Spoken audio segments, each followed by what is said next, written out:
Hello, everybody, and welcome to this week's episode of the Happily Depressed podcast. I'm Patrick, and I'm joined by the sex icon himself, Brandon. Brandon, would you like to say any words to the listeners?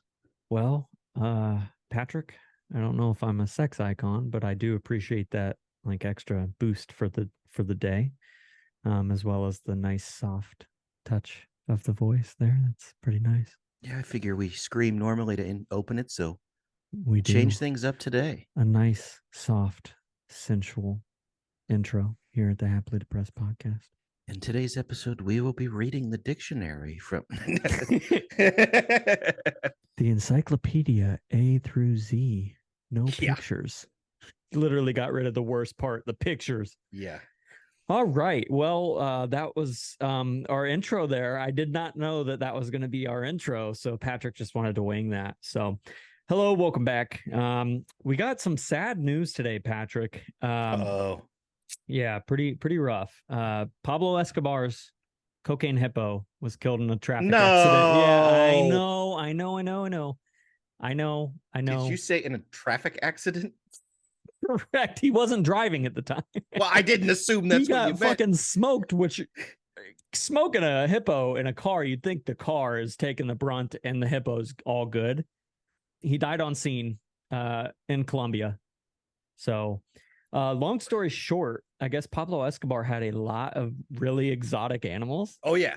Yeah. And so I didn't know all got of that. Out of control. Yeah.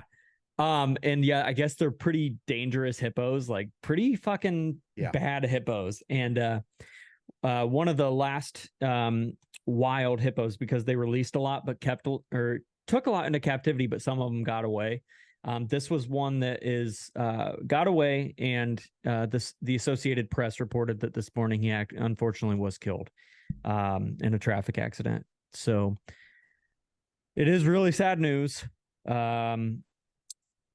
And I hope the rest of the Pablo Escobar animals are doing all right. So are you okay? I took my head off and paid my respects to the hippo. Oh, did you? Okay, I'm sorry. Yeah, I wasn't. I was reading some of the Associated Press's article on the unfortunate hippo accident, but all of the people in the vehicle were just fine.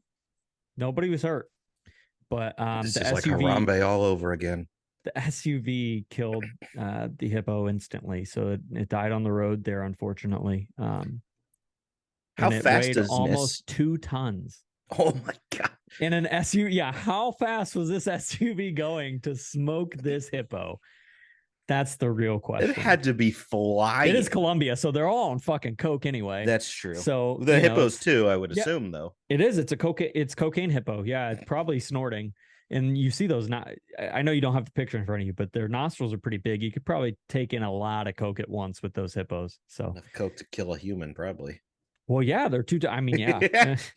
They can probably take in quite a bit before even feeling much. So, but yeah, I just wanted to start off with a little somber news. Unfortunately, the Pablo Escobar cocaine hippo did in fact pass away this morning.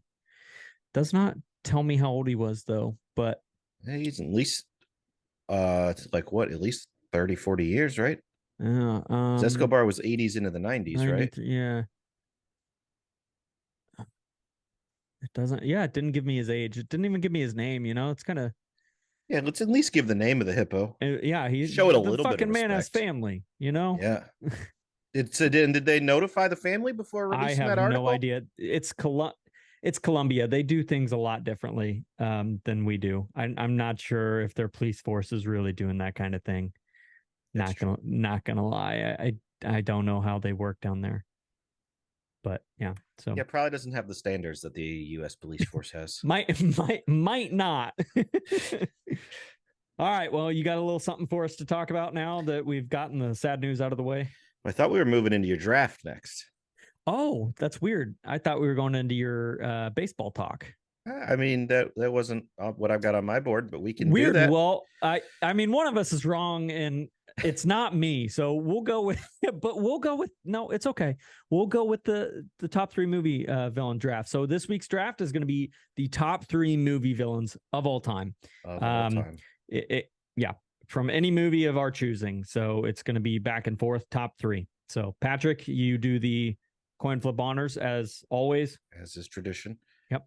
It's Heads always or going to be tails? heads from me. Okay. Okay, go ahead and take him. Yep. Okay. Just a second.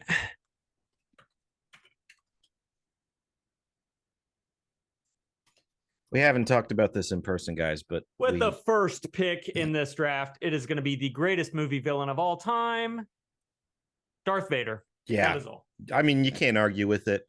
He's on every level. He's basically the best. And in the first movie, he said almost no words. It was just showed up like a badass on screen and then boom, was there. Brandon, did you know? What were you even talking about while I was gone? I was just talking about how good of a villain Darth Vader was. Oh, okay. Perfect. How basically in the first movie, he had almost no words and he was just a badass. A presence, basically. Yeah. So when they filmed the first movie, A New Hope, they Mark Hamill came up to George Lucas and was like, George, are you sure the viewers are gonna know that this is the bad guy? And George just looked at him and was like, he's a guy dressed in all black on a white backdrop, and it'll be somber, scary music playing. And the audience will figure it out. Oh, yeah, for sure. Absolutely can figure that one out. So, yeah, like he is my favorite movie character of all time, not just villain. He is, and it's the whole story. It's not just it is Anakin who is Darth Vader. He is my favorite because they are one person, regardless of what you think. Obviously, they are one person. Just, they've changed. But that is my favorite storyline, story arc, and character of any movie ever. So, yep, that's my first pick.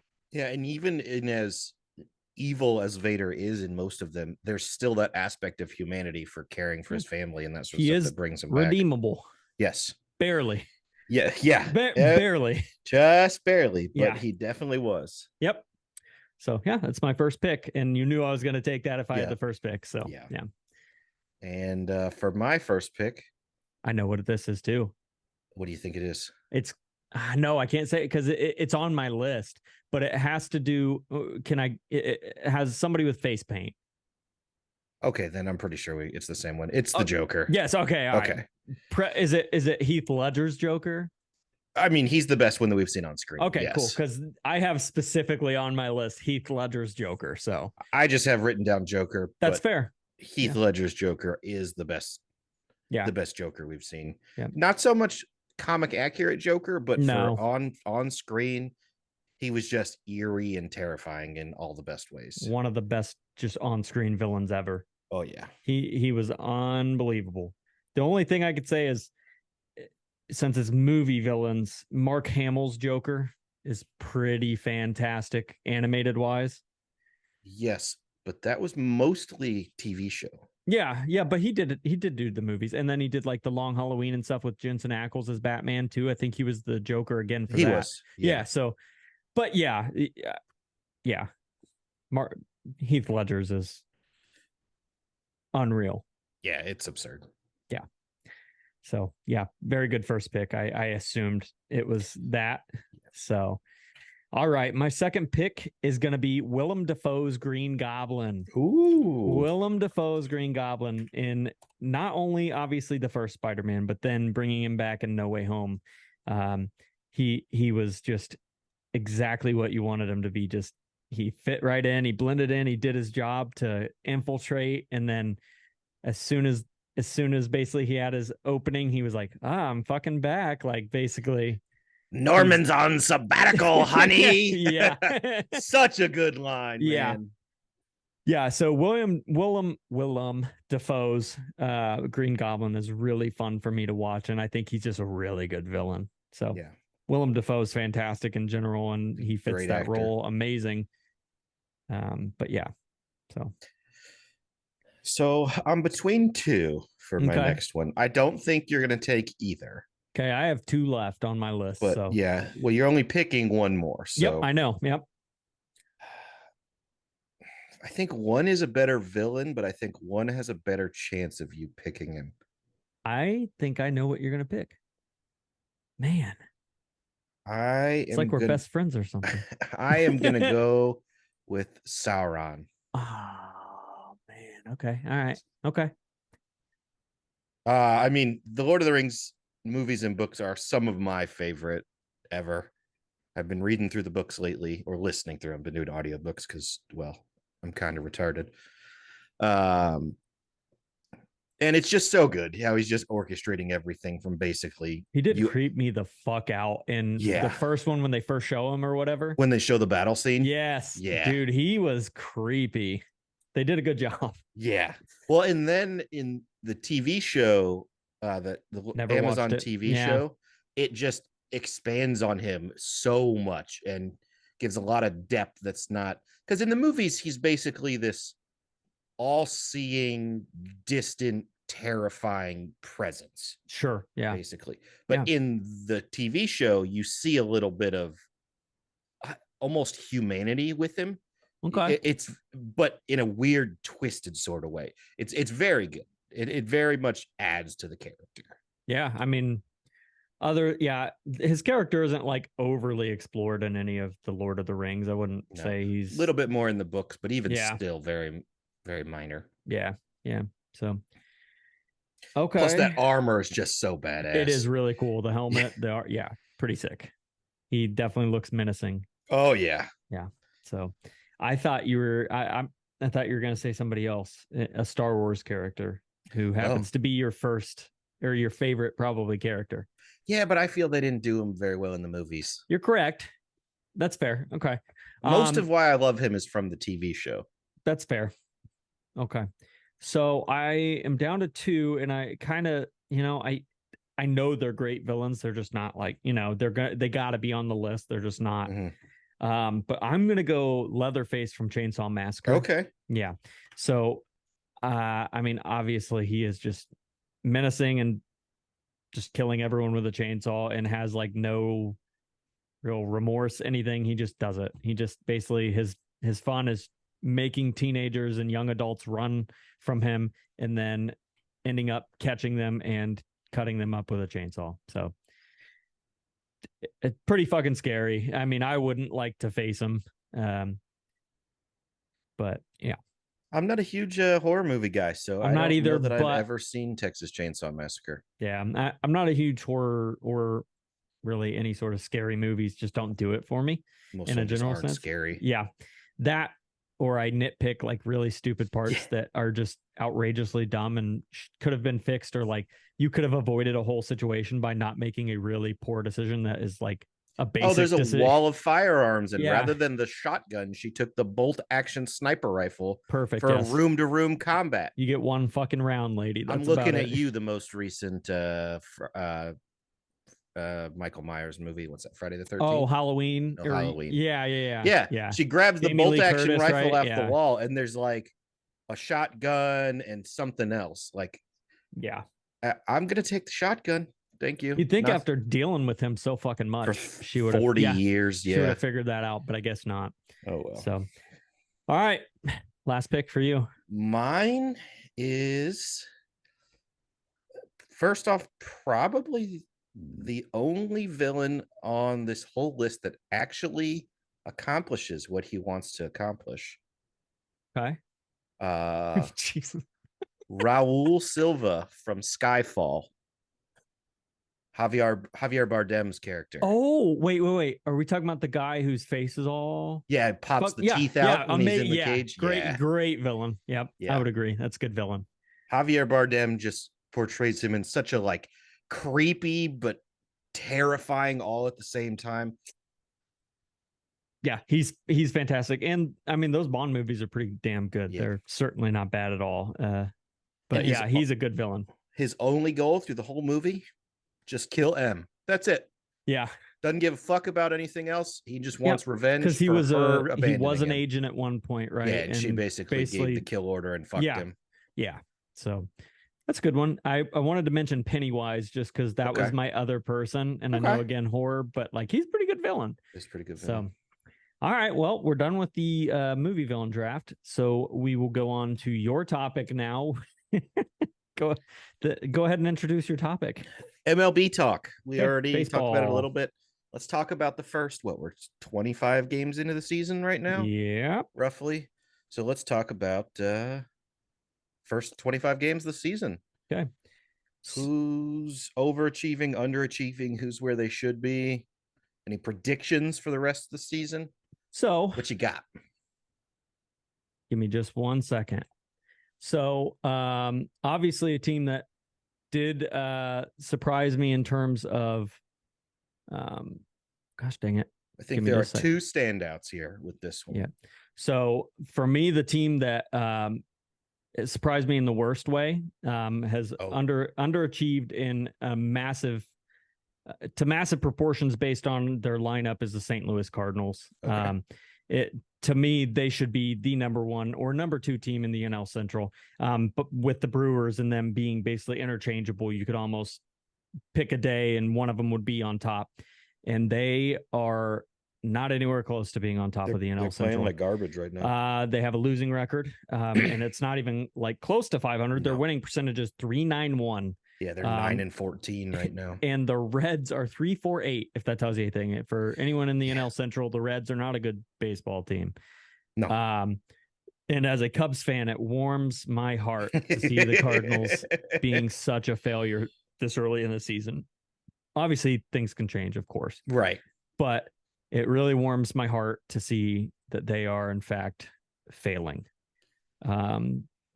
I'll let you go because I had one more team for utterly failing, but I'll let you go first. So go ahead. So I'm between two. I think the one lost quite a few people and missed out on some stuff. So I got to go with, for disappointing starts so far, I got to go with my Yankees.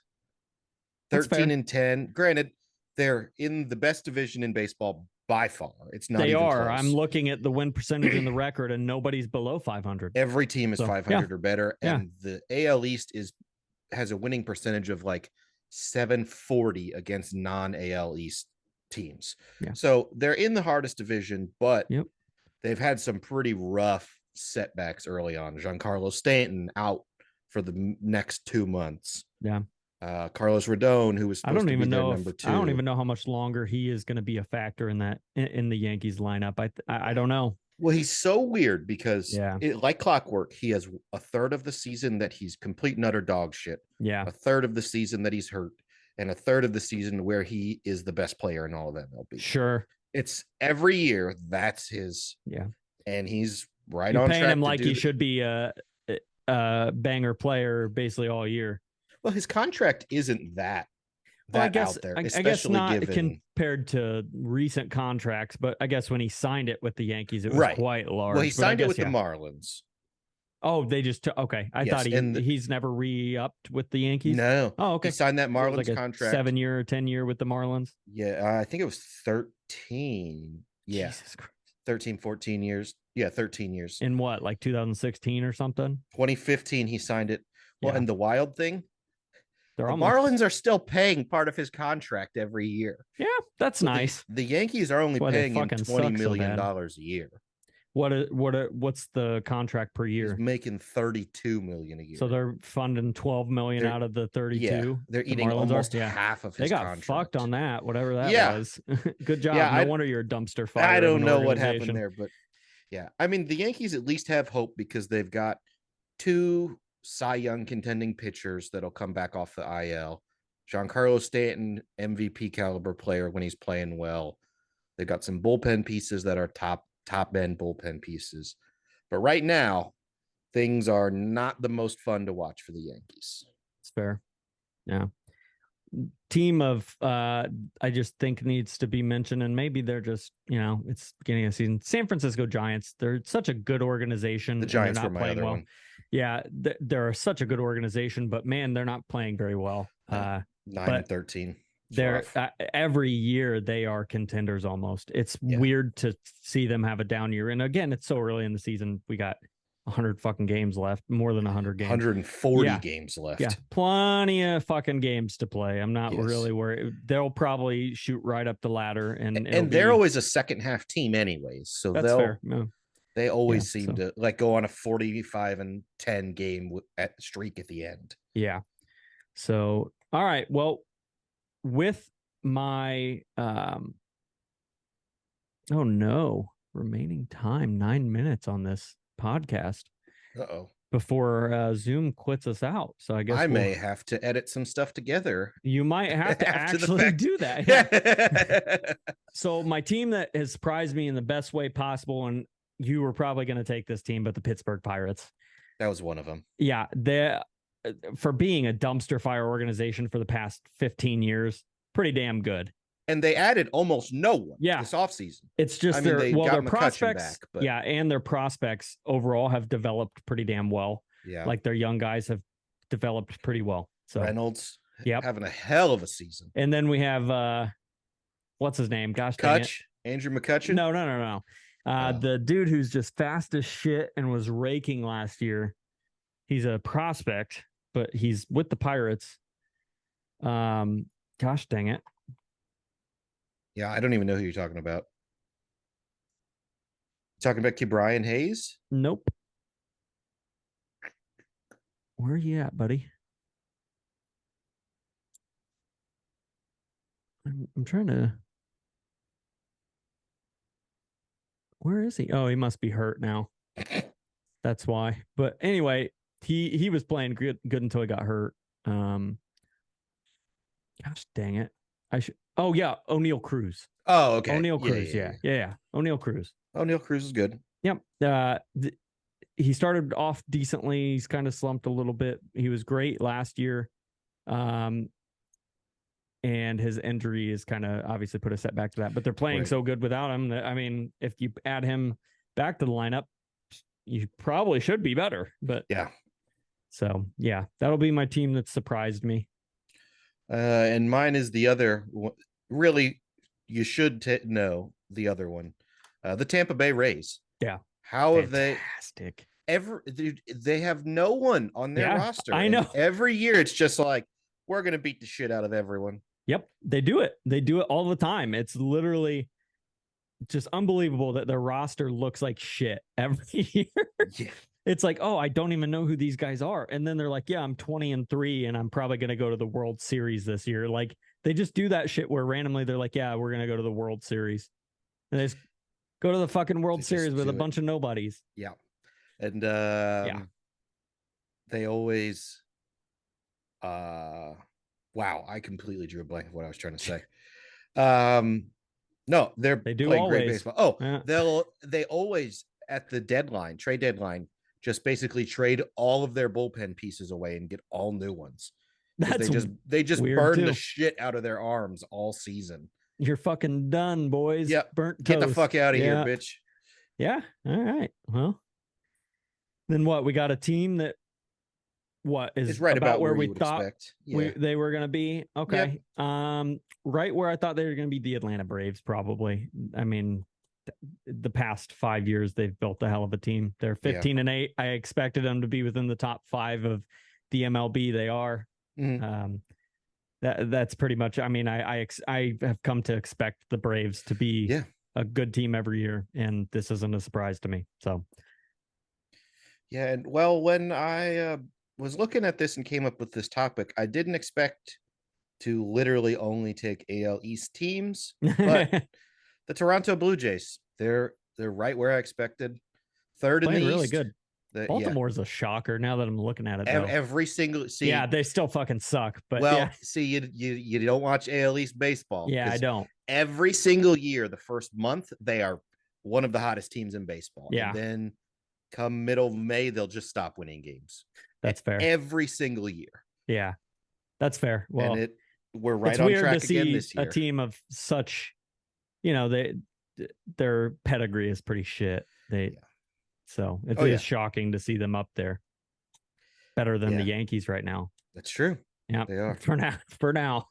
Yeah, it's weird on a grand scale seeing the Yankees and the Red Sox, the bottom 2 in the East. Yeah, that is true, but it won't be that way for long. The only team that's gonna be hard to catch is Tampa Bay because how they're playing. Tampa has pretty much played their way into the playoffs already.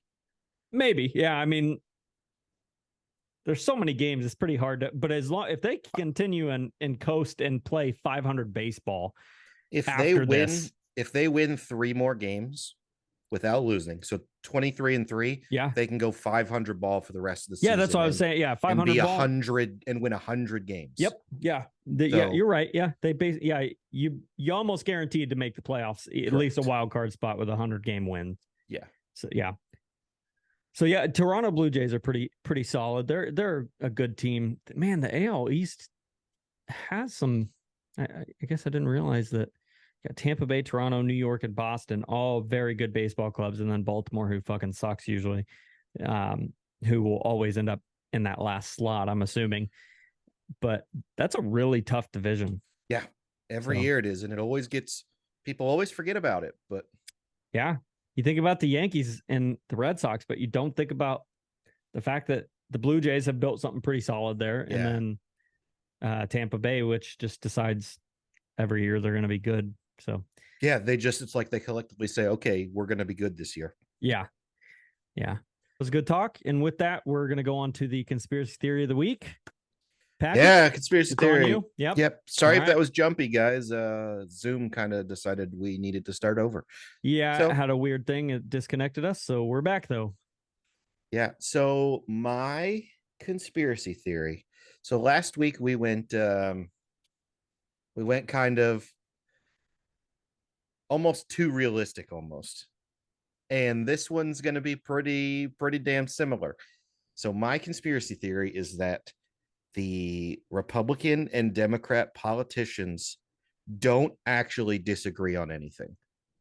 All they're doing is just trying to keep the public divided to keep power for themselves. I like it. So the way that the biggest piece of evidence I have for that is you can look up what PACs, like super PACs, donate what to Democrats and Republicans. The National Association of Realtors donates $4 million, 59% to Democrats, 41 to Republicans, or 51 to Republicans. National Beer Wholesalers Association, $3.5 million, 49 to Democrats, 51 to Republicans. Credit unions, 54% to Democrats, 46% to Republicans. The American Israel Public Affairs Committee is a little more split, 38 and 62. American Crystal Sugar, 54 and 46. AT&T, 48 and 52. Blue Cross Blue Shield, 50 and 50. So like all of these PACs are just donating to everyone. So yep, which would tell me that their interests are being furthered by both of these groups. Sure. So and I think no one would really argue that both sides are pretty damn corrupt. I really like this because I 100% agree with you that the majority of people voted into office, they're probably in cahoots with each other. Mm-hmm. As long as their pockets are being filled. And as long as the one agenda that's set, basically every year, they're like, these are the things that need to happen. I guarantee almost all of them are a set agenda that end up happening, but they're voted on and they are argued about.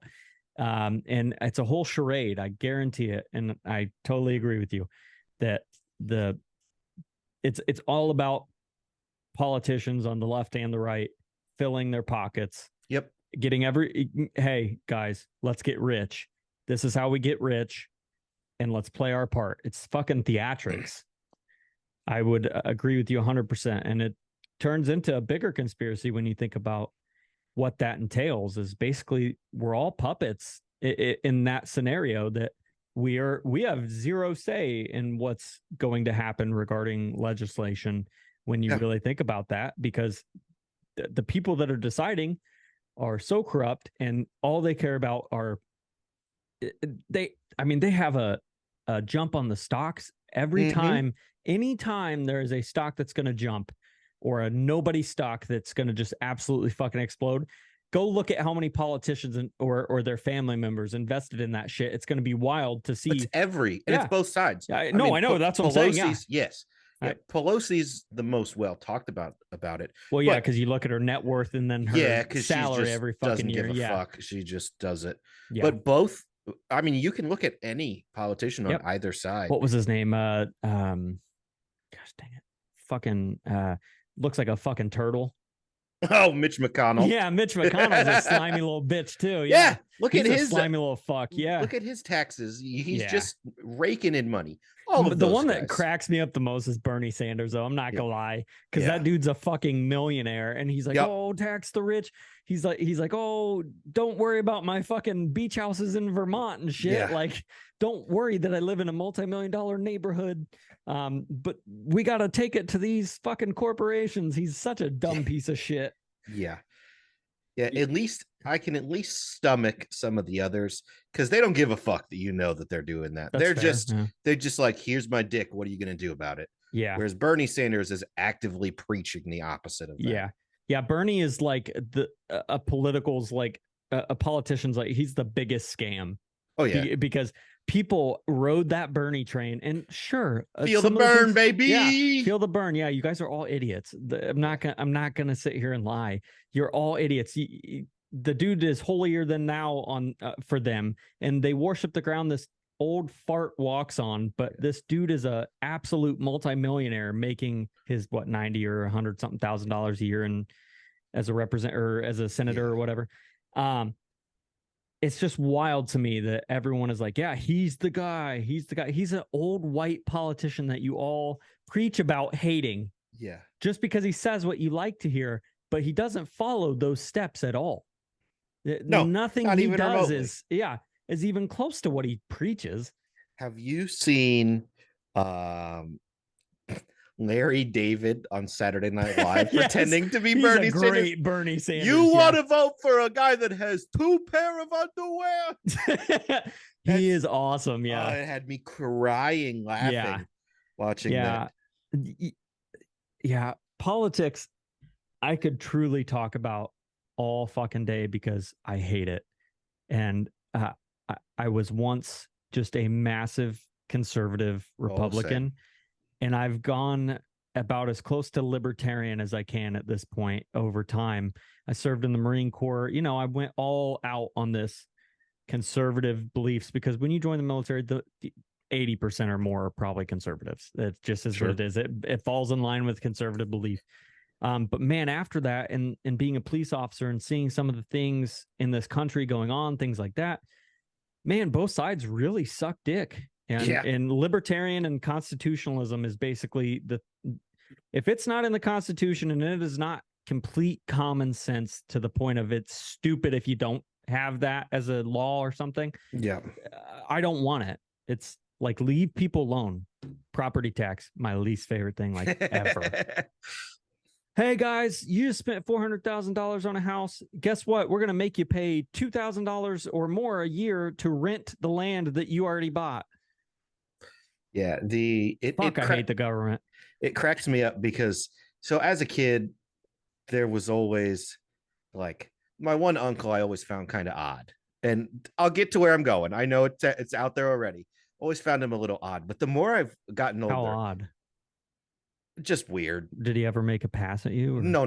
He's not that kind of uncle. Okay, he's a great human being. Good uncle. I love him very much. Okay, good uncle. But all right, he was just he just seemed kind of odd.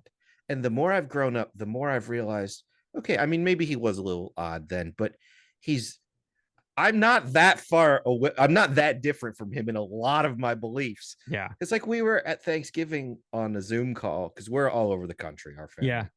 And is he in New York? No, they live Delaware.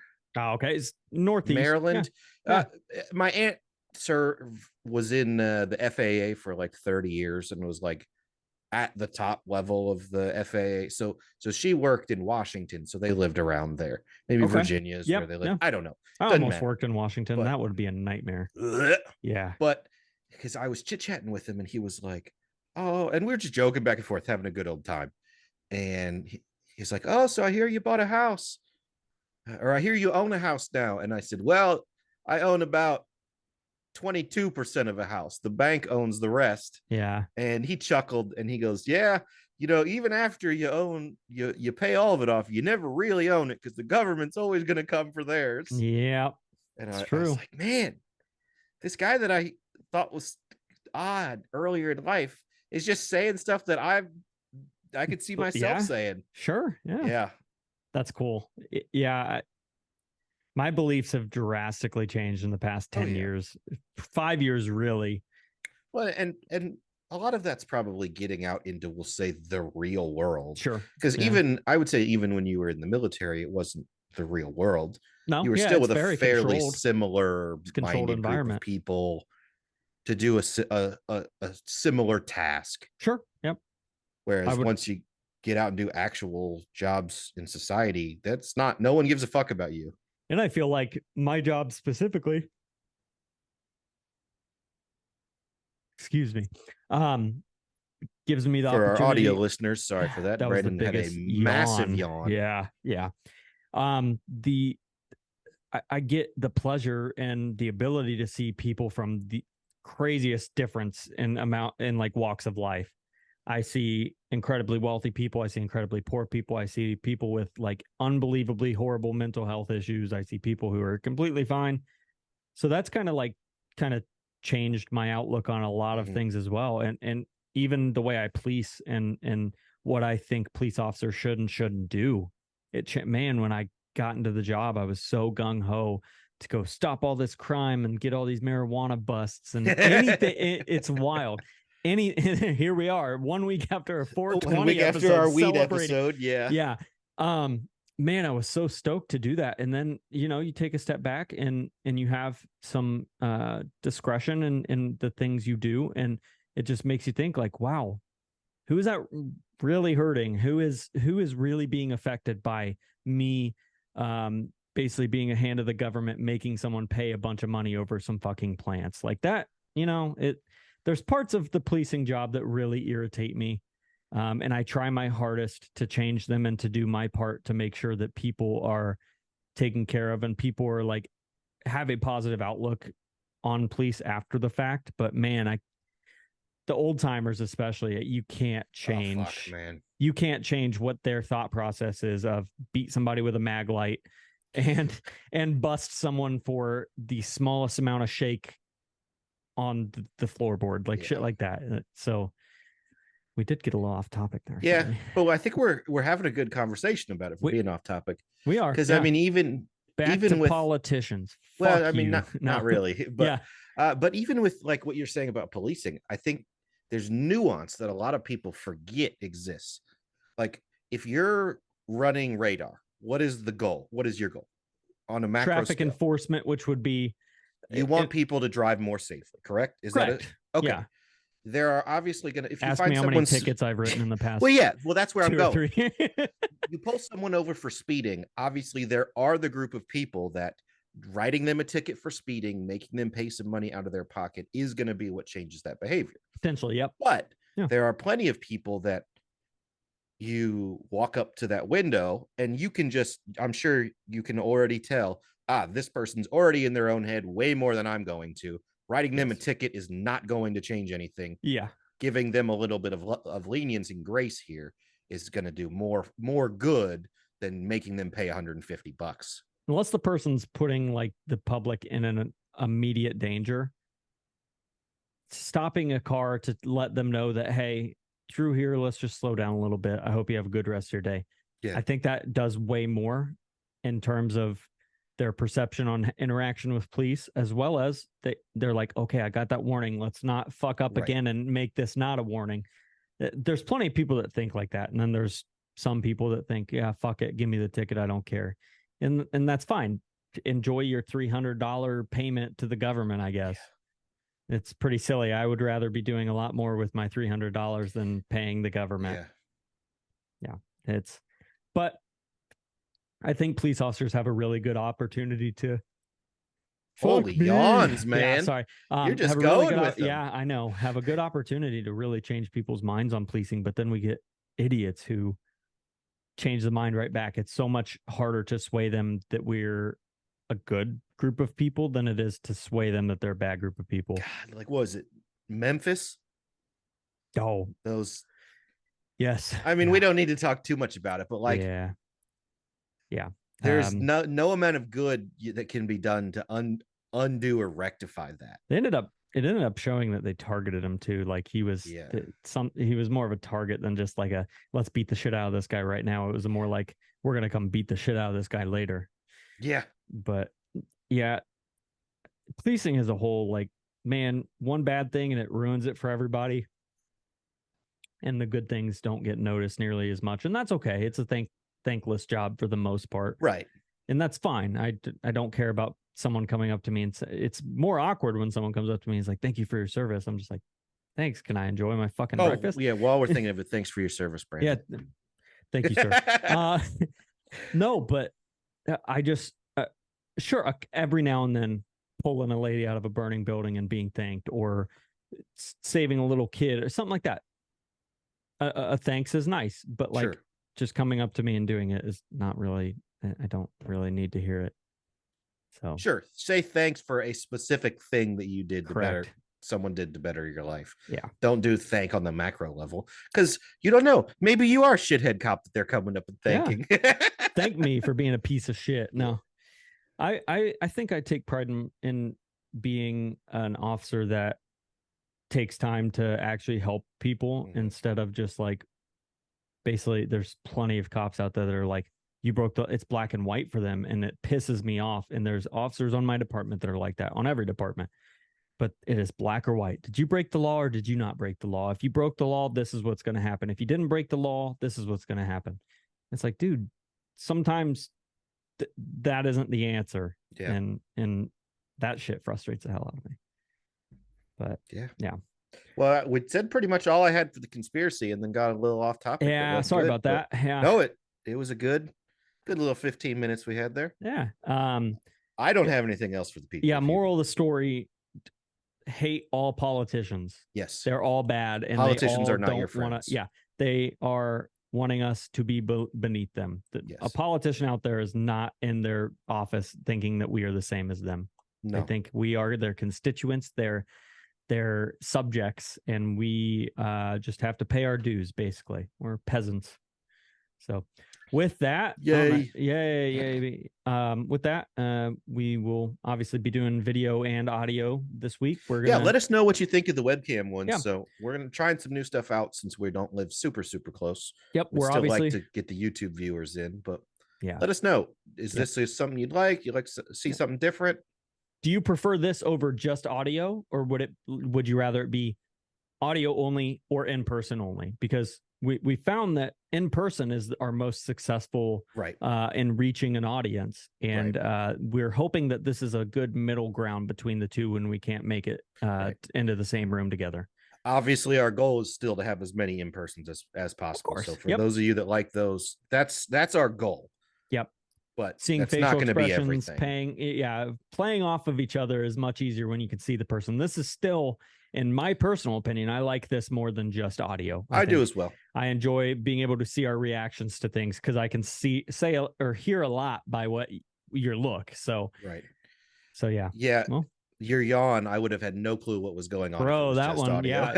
You said the word yawn, and I've got a yawn again. So with that, we appreciate you guys listening. We'll see you next week. All right. Thanks, guys. See ya.